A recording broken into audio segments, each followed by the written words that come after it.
Au sous-sol du 36 rue des Morillons dans le 15e arrondissement de Paris se cache la plus belle caverne d'Ali Baba, le service des objets trouvés. Chaque année, ce sont près de 188 000 objets amenés à la préfecture de police. En tout, 550 mètres carrés sont consacrés au stockage temporaire des objets égarés par les Parisiens et les visiteurs de passage. Mis bout à bout, ces objets trouvés couvriraient la distance qui sépare Notre-Dame de la porte de Maillot, soit 6 km.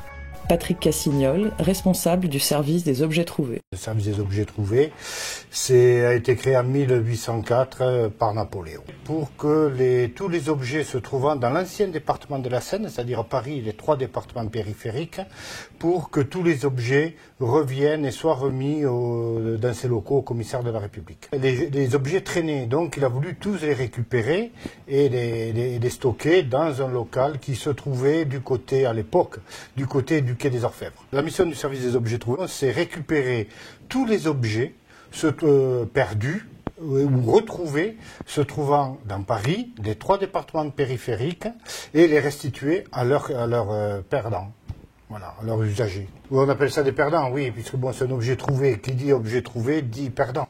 Alors l'objet qu'on nous ramène le plus, ce sont évidemment les pièces d'identité, mais ensuite on a aussi les trousseaux de clés, on a à peu près 50 trousseaux par jour. On a des lunettes, on a des téléphones portables. Rien que l'année dernière, en 2014, on a eu un peu plus de 9 772 téléphones portables. Alors, je vous arrête. C'est le vôtre? Non. Oui. Ah mince, il sonne encore? Ah oui. Ah ouais? Non, mais ça c'est une alarme, certainement. Attendez.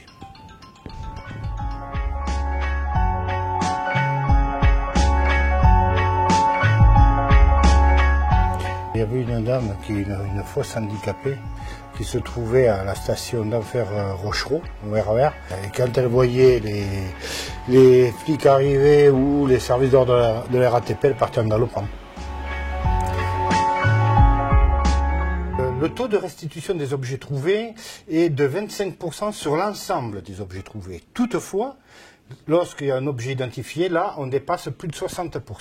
Si les objets trouvés ne sont pas récupérés par le perdant ou l'inventeur, parce que l'inventeur, c'est la personne qui a trouvé l'objet, il a une possibilité de le récupérer lui aussi. Dans ces cas-là, c'est le service des domaines de l'État qui va récupérer les objets. Alors, pour tous les objets qui peuvent être vendus aux enchères, et les autres, c'est un brocanteur, récupérateur, qui a passé un marché avec les domaines de l'État, qui va récupérer les objets, va essayer de les revendre à son compte, ou alors les donner à une association caritative telle qu'Emmaüs. Par contre, les objets tels que les clés, on les fait broyer sous surveillance, les ordinateurs portables qui ne sont pas récupérés par le perdant, on les fait broyer sous surveillance, ainsi que les téléphones portables.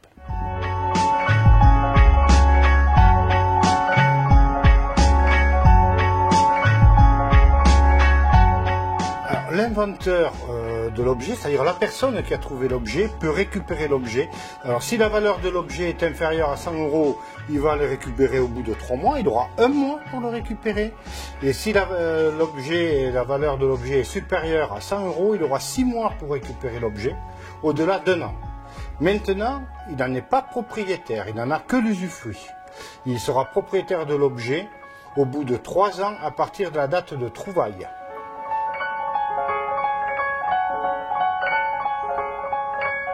Alors, il arrive par moment que des personnes veuillent récupérer des objets ne leur appartenant pas. En l'occurrence, bon, je ne vais pas les citer, mais certaines personnes qui veuillent récupérer des téléphones portables. Sans le numéro IMEI du téléphone portable, on ne le restituera pas. Les bijoux, c'est pareil. Il faudra qu'ils nous fassent voir une photo, ou alors qu'ils nous donnent un petit détail. Puis il nous faut le lieu de perte, l'endroit, la date, etc. On ne donne pas des objets comme ça. Et alors, le meilleur moyen pour retrouver un objet perdu, si vous l'avez perdu déjà à la RATP, c'est vous adresser directement déjà au guichet de la RATP ou dans n'importe quel site RATP, voir s'ils ont retrouvé l'objet. S'ils ont retrouvé l'objet, ils vous donneront un numéro de bordereau ou un numéro de scellé. Et ensuite, c'est venir chez nous. Alors, en nous donnant bien sûr la date de perte, les numéros si la RATP vous les a donnés, etc. Et nous, on fera une nouvelle recherche, voir si on l'a bien reçu. L'objet le plus incroyable qu'on ait pu nous ramener, pour nous tout objet est un peu différent, est incroyable, mais enfin à l'heure actuelle on a des urnes funéraires pleines, on a pu en restituer. On a eu des crânes, on a des pierres de Twin Tower, on a une machette qui a été trouvée sur le siège de métro. Tout objet pour nous a un petit truc insolite. Ces années, là, on a des objets assez gros, enfin gros, un peu plus gros. Et là, chaque allée représente un mois d'objets. Il faut savoir que dans cette partie du magasin, nous gardons les objets 4 mois. 3 mois pour le perdant et 1 mois pour l'inventeur.